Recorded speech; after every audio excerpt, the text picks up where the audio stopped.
Uh, Thank you for inviting me to speak this topic on this conference. The truth about the potential of functional foods in obesity management. This is the title.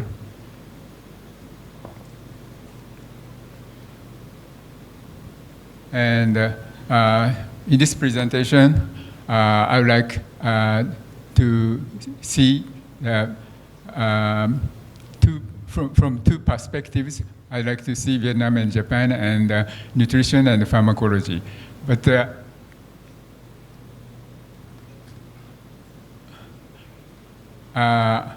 unfortunately, I made too much slides, and so that I skip the first. Oh, sorry. The first one and the second one. So I start from the third one, potential of functional foods in obesity management. And here, I'd like to explain about the classification of foods with health claims in Japan. And among them, there is a category called FOSHU. And I'd like to, I'm going to explain about the functional, oh, sorry, what?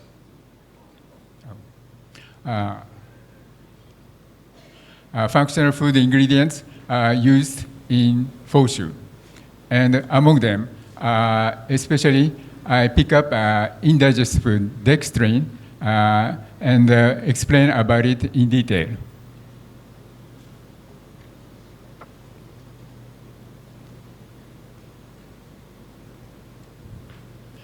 Before I enter the main topic, do you think this way of taking health foods is correct?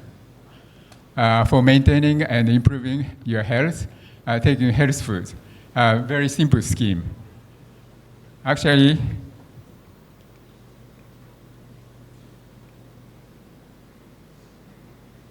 the most important is balanced diet and moderate exercise. And taking health foods is sufficient measures. And also we have to be very careful about in taking health foods, it's not a medicine, and you have to consult a doctor if you have a disease. And, oh, sorry.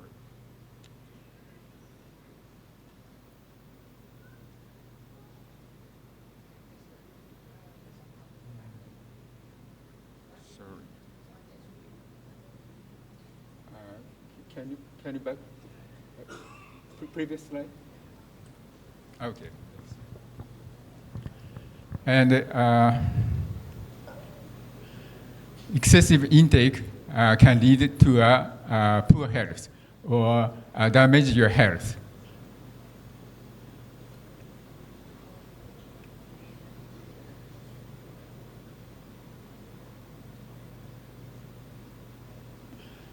And this is a classification of foods with health claims in Japan.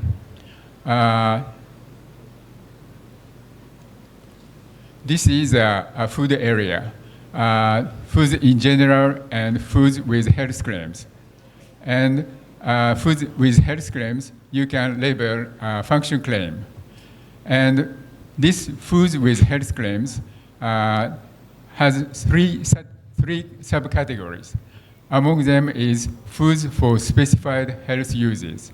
And this group of food is for healthy individuals and for those in the borderline health category. And this is a special logo when the food is admitted as a food for specified health uses.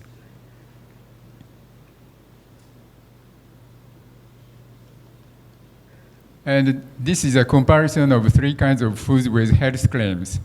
But today, I'd like to focus on FOSHU, foods for health, for specified health uses. And as you see, this is this needs approval by Ministry of Health and Labor Welfare in Japan. And it requires clinical evidence of the product.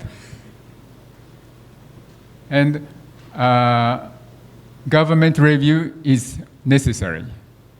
And as I mentioned before, the previous slide, if it is approved, you can print a Foshu mark on the package.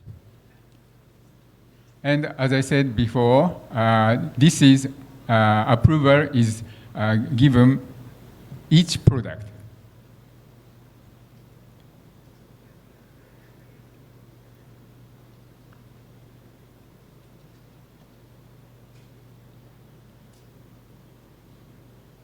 Now, how it is difficult to approval. I'd like to explain about it. For development and research phase and clinical trial phase, you need usually each 2 years, 1 to 2 years. And after that, you submit the documents to the government, and government review the documents. And for it, it takes 2 plus alpha years. So totally, until you can get the approval, you need 4 to 5 years. And about the cost, development cost, in US dollars, 0.7 to 2 million of US dollars is necessary.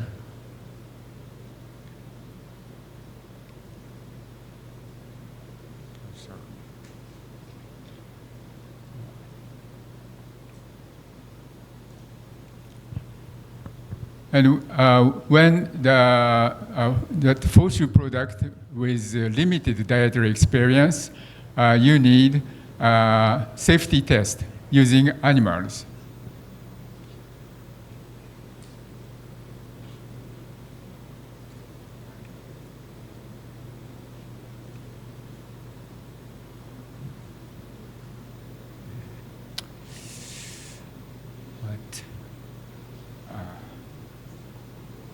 No.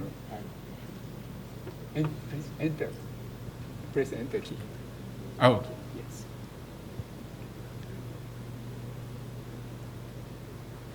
Yes. These safety tests is minimum requirements.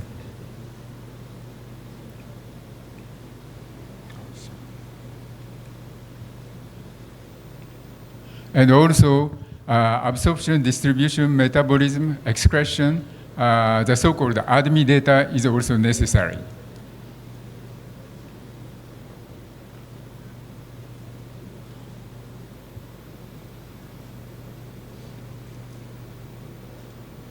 And this is a clinical trials required for Foshu. You need 4 kinds of clinical trials. At first, the recommended daily intake and efficacy and long-term safety and excessive intake safety. And please be careful, the subject, it's not patients who got diseases. It's a target population for the health claims. And also, when you check the efficacy, you need to do that. You need use that dosage form of a dosage amount of target intake decided here. And at last, this is very important.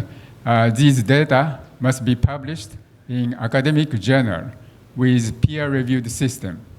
Peer review means submitted articles are evaluated by experts, so-called peers, in the field of before publication.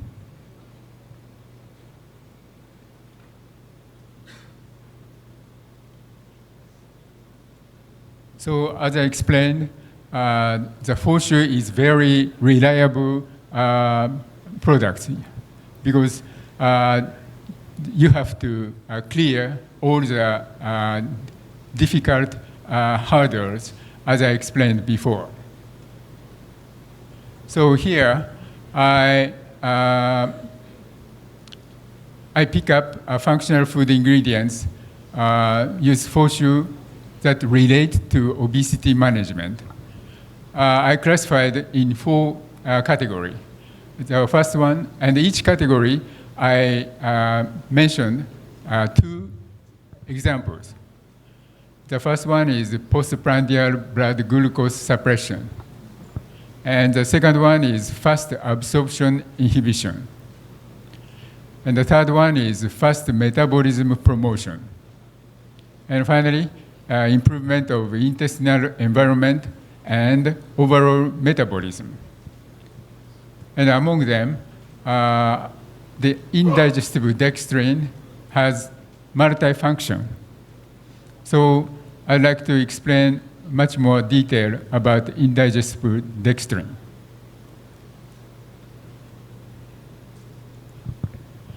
This is physical chemical properties of indigestible dextrin. As you see, this is a glucose unit, and this is a carbon numbering of glucose. And usually, digestive enzyme cut 1,4 junction, 1,4 binding. But this indigestible dextrin has different type of binding, here, and even intramolecular binding. And those kind of bindings, the digestive enzyme cannot, it is difficult to cut. And so that the calorie of this dextrin is very low. And also, this dextrin has good solubility and good taste and good stability, freezing in acid environment, and both in solid and aqueous conditions, it shows good stability.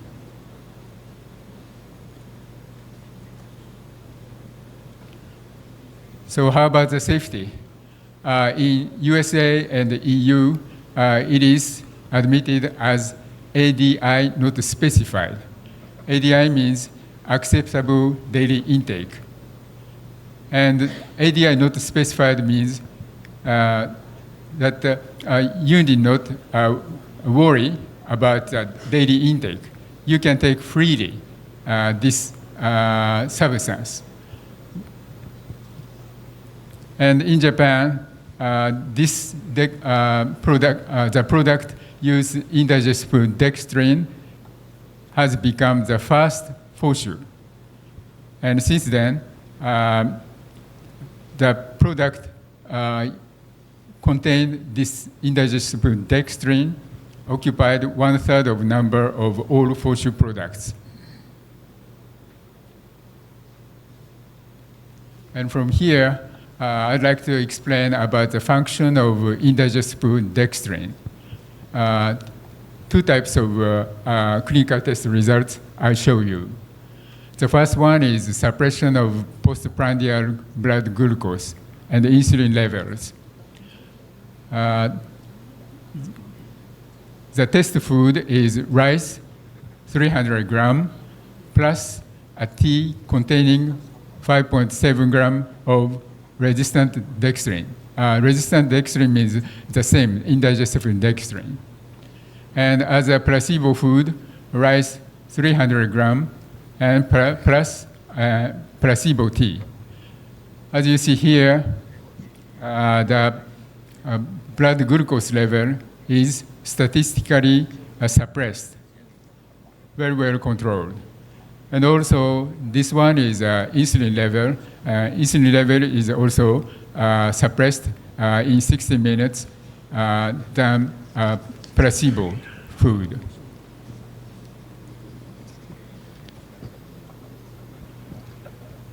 And this clinical trial is confirmed inhibition of the rise of neutral fat levels.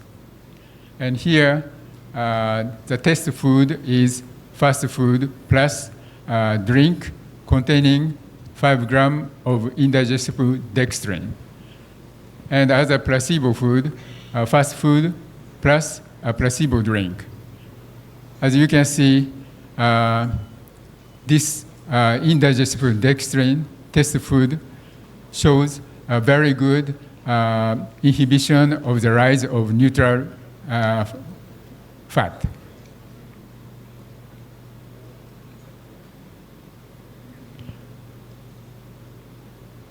Okay, so let's move to the next topic. And here, I'd like to explain about the development of anti-obesity drugs.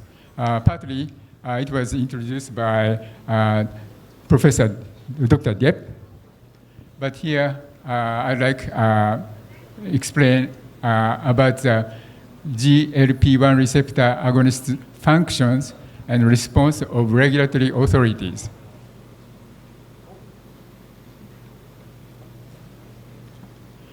Before entering the main theme, I'd like to explain the impression of nutritionist and pharmacist approaches to obesity or to the health of the people.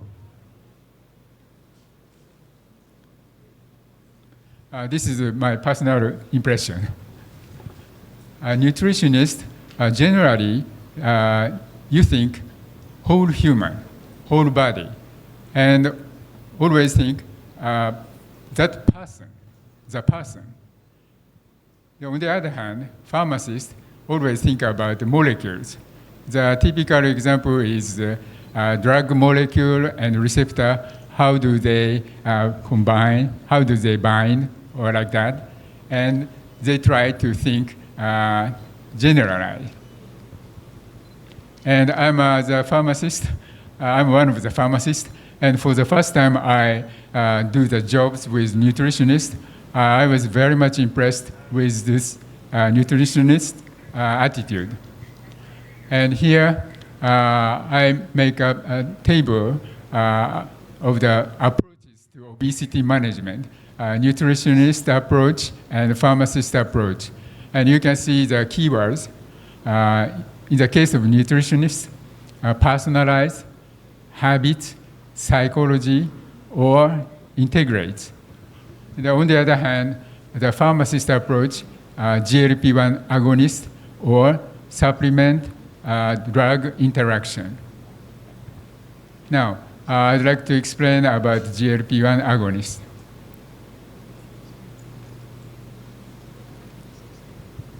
This is a GLP-1 receptor agonist. It's an abbreviation. Actually, the real name is glucagon-like peptide 1 receptor agonist. And I'd like to explain about semaglutide. This is originally developed as diabetes drugs. But soon after they do the clinical trials, they understood that it's very efficient, useful for anti-obesity. And what is remarkable is that, as you see, you can take this medicine per oral from your mouth, not injection form.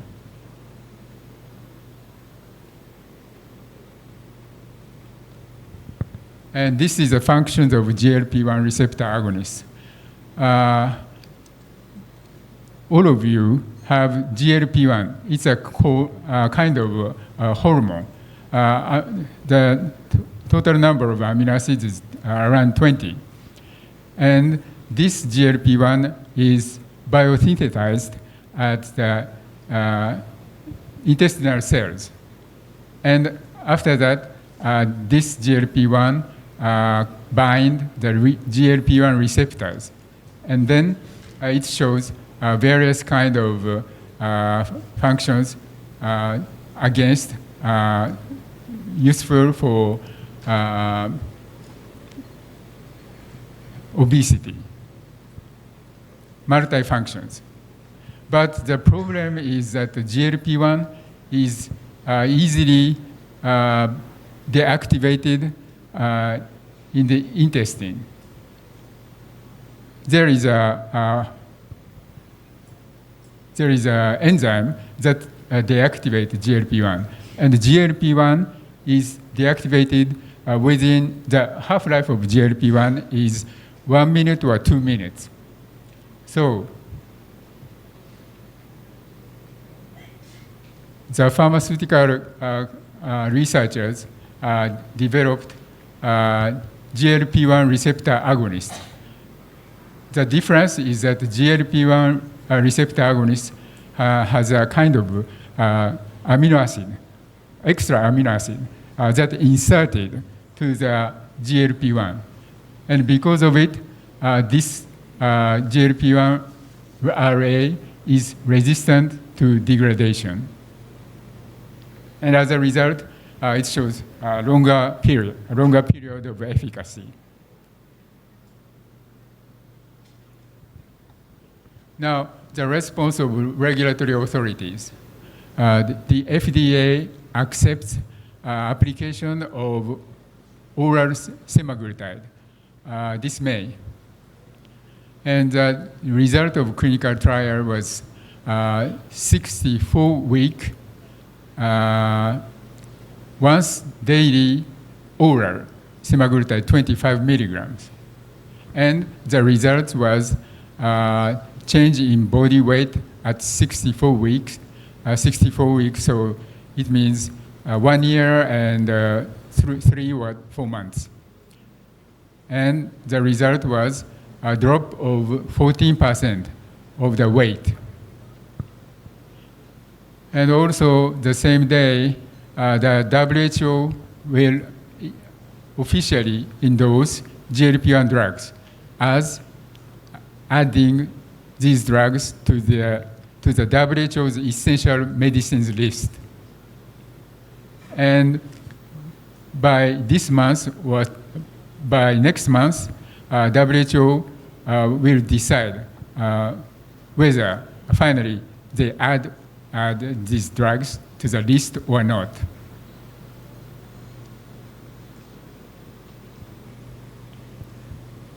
And at last, I'd like to explain about the kind of subtype of double burden of malnutrition occurring in Japan.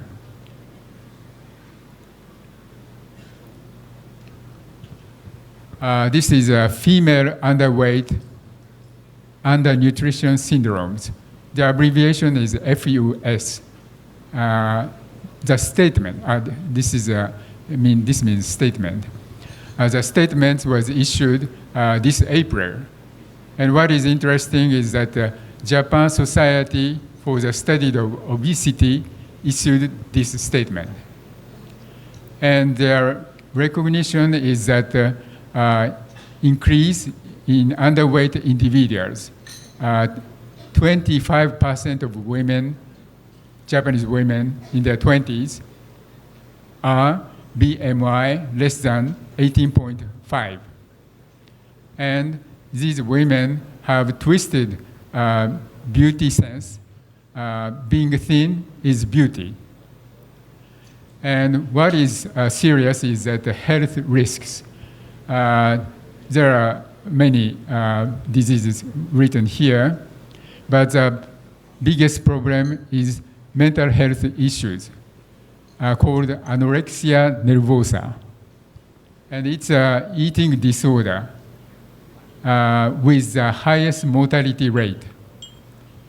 So this society is now thinking future directions, guideline, how try to establish screening criteria and formalize diagnostic standards. And also educational collaboration, develop educational programs to promote understanding of the body image.